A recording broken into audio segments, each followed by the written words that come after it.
All you gotta do is pray 5 times a day here. MashaAllah. For all the people that's watching, you understand what I'm saying.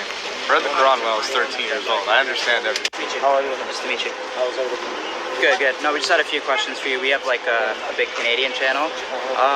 All you gotta do is pray 5 times a day here. MashaAllah. For all. Salam Alaikum everyone. So you may or may not know this channel. It's called NELK.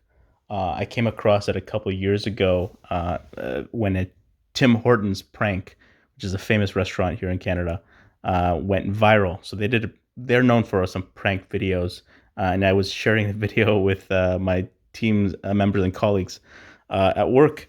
And recently, NELK is actually from my city here, so they're not too far from Toronto, in a place called Mississauga. And a Muslim guy actually joined their team, or someone from a Muslim background, from my understanding. His name is Salim, and he just kind of comes on with them with their trips. And he's actually, I'm not sure what his background. I'm assuming maybe it's East African, perhaps, but as you can see here, he talks about he read the Quran when he was small. He also talks about his mother being from a Muslim background, and these guys are pretty big. They've met, as you can see, Khabib in UAE recently. So the reason why I wanted to react to this video is not necessarily to talk to Salim in particular. I assume that, like any human being, he's been through his own struggles. I'm not necessarily a fan of the method he employs. I've seen some of his pranks. I tried to do some research on this and to see, okay, what is his background exactly? Because I was just curious, right?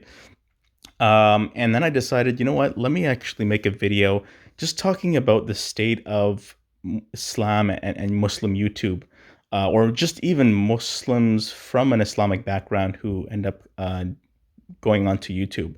And you guys, I'm going to throw out some big names like FuziTube, Adam Saleh.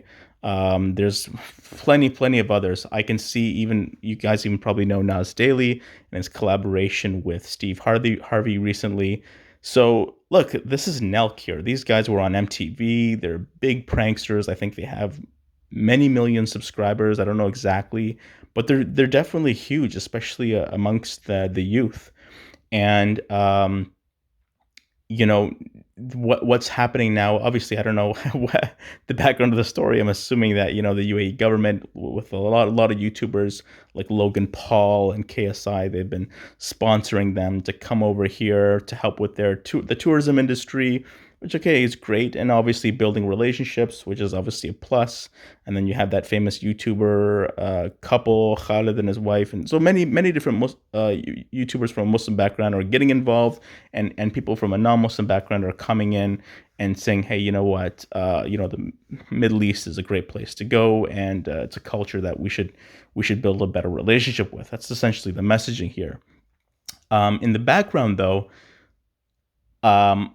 I think that the youth might be getting mixed messages in terms of, okay, how does this relate to me? What am I supposed to learn from this? Is this just entertainment for me? Because there's a couple things happening in the background that we're not seeing. And if you guys don't know, FuziTube's story, I think that's one good example to share. But it's not just FuziTube. There's many YouTubers out there who are going through struggles that we're not seeing. And I assume if you talk to guys like Salim, he's the guy he is on camera is not like the guy he is in real life. I'm sure he's a funny guy in real life too, but I'm almost positive that he's going through his own struggles. The more people I talk to on social media, even the Muslims who are just purely focused on Islamic content, they go through their own struggles. They go through the challenges. Which is definitely understandable. You have to be mentally strong. So how much more difficult is it going to be when you're purely focused on entertainment, making other people laugh, and it's just taking a toll, right? A toll on people. We see this happening, so many times. There's so many examples I can bring to your attention, whether it's Instagram, TikTok, YouTube, Facebook. People who are always in the spotlight and are always expected to produce new content, make people laugh, pull funny pranks. They're not very happy sometimes in life, and of course that's just part of life. But I just wish that this message was conveyed to the youth more often, in terms of this is not like a viable career for everyone. And more so, if you look at YouTube trending, it's always music and entertainment and funny videos.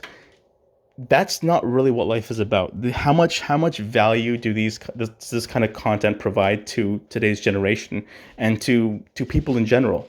So I think it's really, really important to drill that in the minds of people nowadays, is that number one, YouTubers are real people that have their own challenges. But number two, yeah, okay, it's fine. It's good for a good laugh once in a while to share with your coworkers, or you just want to take a break from work and laugh at something, at a funny prank.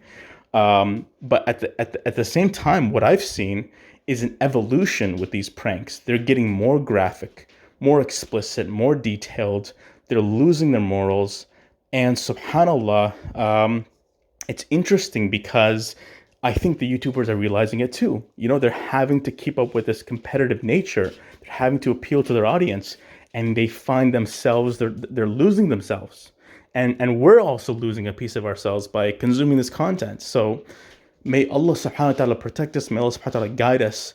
And shout outs to all the YouTubers out there, Muslim, non-Muslims, but especially people who are trying to call back to Allah subhanahu wa ta'ala. How many YouTubers can say, and I've seen this only a few times, where a Muslim YouTuber will say, hey, you know what? I have a message for my fans. Take a break from social media. Go get outside, go have some face-to-face interaction. Go talk to your friends. Open up the Quran, open up the Quran, the Sunnah, go learn, go talk to your family, call your mother, call your father, these kinds of important points are not really there because, again, it's always about how can we keep our audience hooked, engaged, increase our subscribers, viewer count, delve into controversy and drama, and now, getting into fights with other YouTubers and boxing matches, right, is a big thing nowadays. So we see the direction of social media is going, and subhanAllah, it can be actually very dangerous if we're not conscious of these things. I don't know what your guys' thoughts are. If you have any ideas on this, if someone wants to reach out to Salim and share this video with him, I would love for some of these YouTubers to just put a full stop on some of the work. They may not be as famous, right? They may not be they may not be like the celebrity that they once had in mind or expected to be, but you never know. Sometimes they can use that fame, or they can pursue another career that is actually much more beneficial for them in this life and the next. And it's not to say, again, I'm not saying fame is a bad thing, but really, some of the best ways you can leverage your fame is through giving dawah, right? And obviously that's a reminder to myself. I'm not famous. A'udhu billah. I'm not. These guys probably don't even care about my channel, and this is the tiny petty subscribers count that I have. But I guess this message is actually a reminder just to myself first and foremost, and it's also so that we have something on the record. I want to say this because I don't see people saying it a lot. I don't see people reminding youth, and I hope that this message gets out there to other Muslims, other YouTubers, so that we can actually connect with people like Salim, if we need to, FuziTube and all these kinds of all the people that are out there right now from a Muslim background.